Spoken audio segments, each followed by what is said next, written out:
सो ये जो counselling session है ये रिफ्रैक्टिव लेंस एक्सचेंज सर्जरी के लिए है। Refractive lens exchange surgery is nothing else but a cataract surgery essentially. तो मोतियाबिंद का सर्जरी ही होता है। इसको मोतियाबिंद से थोड़ा सा हम डिफ्रेंशिएट इसलिए करते हैं क्योंकि स्टार्टिंग में जब मोतियाबिंद की सर्जरी होती थी, कैटरैक्ट सर्जरी जब होती थी, तब उसका जो प्राइमरी इंटेंट था that was to remove the cataract पर से। अब नाउ कैटरैक्ट जनरली होता है आपका 60-70 ईयर्स की एज में। आपकी एज में कैटरैक्ट ऐसा सच नहीं होता है। So as technology has evolved, so cataract surgery के साथ साथ चश्मा भी हट जाता है काफ़ी हद तक, 90-95% तक आपकी स्पेक्टिकल इंडिपेंडेंस हो जाती है। So that's why refractive lens exchange basically आपका जो प्राइमरी कैटरैक्ट तो है नहीं आपकी आंख में, हम इस टेक्निक को यूज़ कर रहे हैं just for correcting the power. And before we get into the pros and cons, let me just tell you simply that अगर आपको refractive lens exchange surgery advise हुई है, सो इसका मतलब है कि आपका पावर कुछ ऐसा है जिसमें कि हम ना तो लेसिक कर सकते हैं और ना ही हम उसमें इम्प्लांटेबल कॉन्टैक्ट लेंस यानी कि ICL सर्जरी भी नहीं कर सकते हैं। तभी जनरली ये एडवाइज होता है। Exceptional cases can be there but generally this is the logic behind a refractive lens exchange surgery. देखिए, रिफ्रैक्टिव लेंस एक्सचेंज अगर आपको एडवाइस हुआ है और आपको अगर लग रहा है कि I don't want to get the surgery done and I am not comfortable getting a surgery done, cataract surgery essentially at such a young age, तो that is totally normal, totally understandable, इसमें कोई दिक्कत की बात नहीं है। But how we counsel our patients is that see cataract surgery जो होता है मोतियाबिंद का surgery, so at some point of time cataract surgery सबको करानी ही पड़ जाती है। So that is like 60-70 years of as.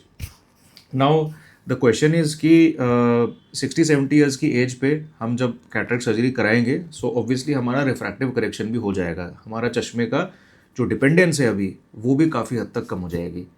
So why not do it early?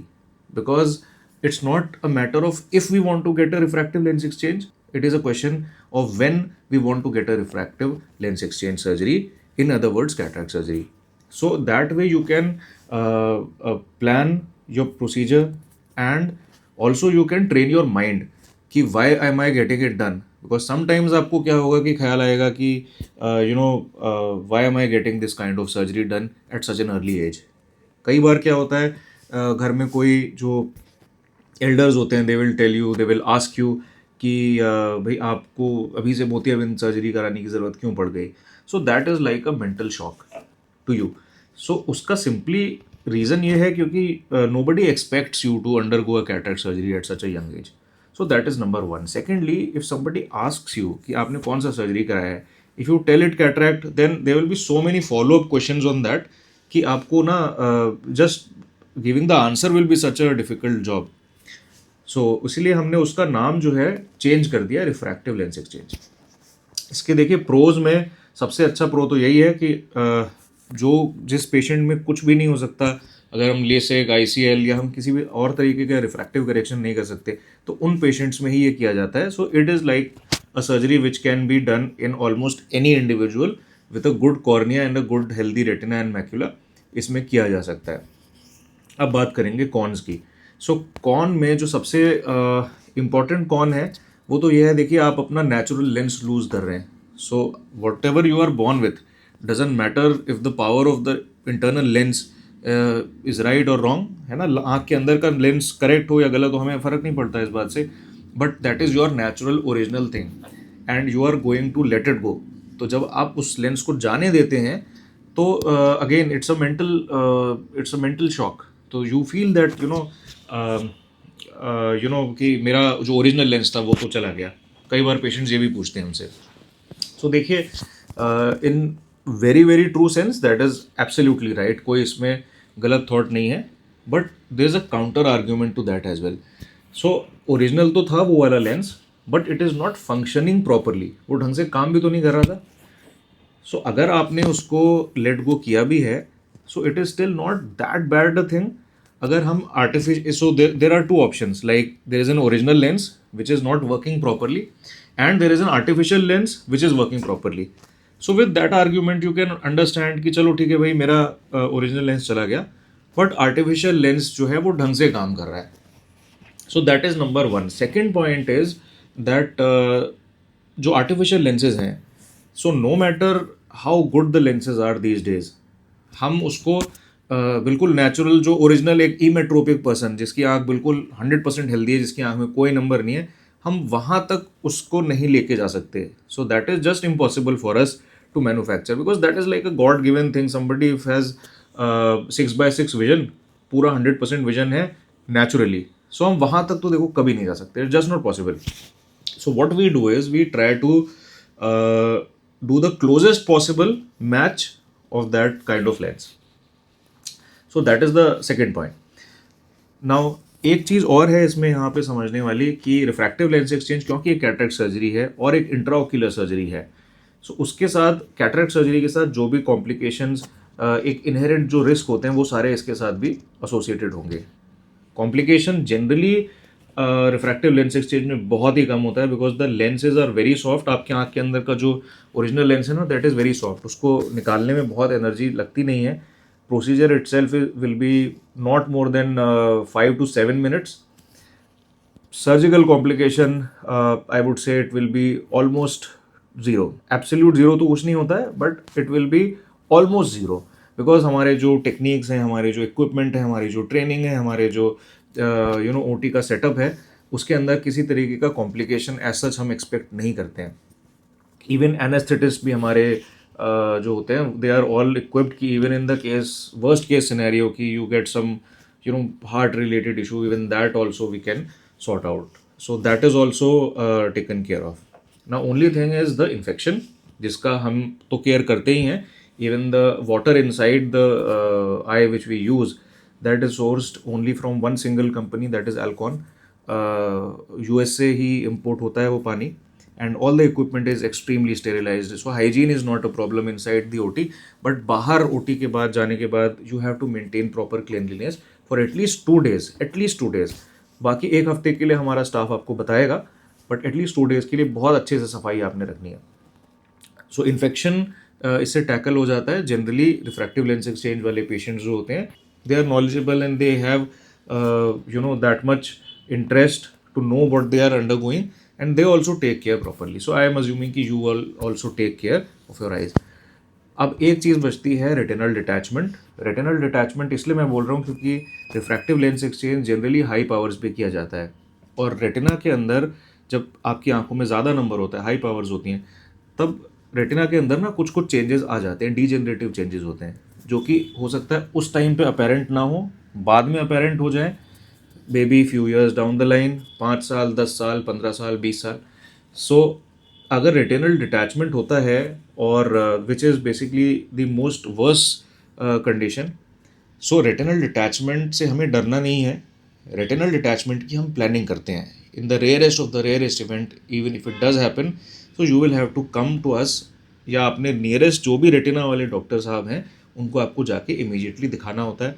उसके कुछ साइंस एंड सिम्टम्स है जो हम आपको बताते हैं वेल इन एडवांस, जैसे कि आंखों के अंदर सडनली जैसे फुलझड़ी होती है ना, उसकी फ्लैशेस लगना, चमक लगना, कुछ पर्दे जैसी चीज़ हिलता हुआ लगना, वो सारी चीज़ें आपको अगर फील हो रही हैं आफ्टर द सर्जरी, थोड़ा बहुत चलता है बट बहुत ज़्यादा अगर लग रहा है सिग्निफिकेंट ड्रॉप इन विजन, तब आपको इमीडिएटली आके अपने डॉक्टर से या रेटिनल सर्जन से कंसल्ट करना है. One more question patients generally ask is that कि किस टाइप का लेंस हमें लगाना चाहिए.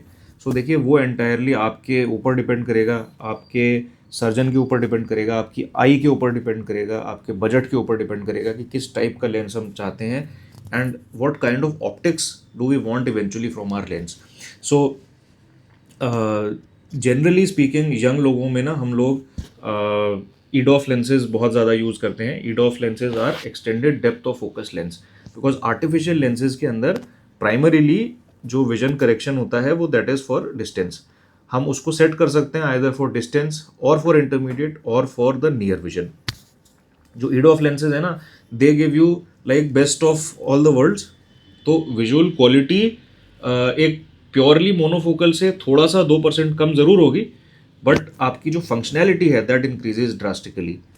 जनरली यंग पेशेंट्स में हम लोग अब मल्टीफोकल्स एंड ट्राईफोकल्स जनरली अवॉइड करते हैं, बट अगर आपके लिए आपकी आंख ईडॉफ लेंसेज के लिए सूटेबल नहीं है या हमारा अगर बजट वहाँ तक नहीं जा पा रहा है, so then we use multifocal, trifocal और इवन अ मोनोफोकल लेंस और an advance monofocal lens. So उसके बारे में डिस्कशन जो होता है वो ideally should be done after the biometry. आपकी जो लेंस पावर कैलकुलेशन है उनके बाद ही उसका डिस्कशन करने का कोई पॉइंट है। सो एनीवे, ये सारी बातें हो गई लेंस की।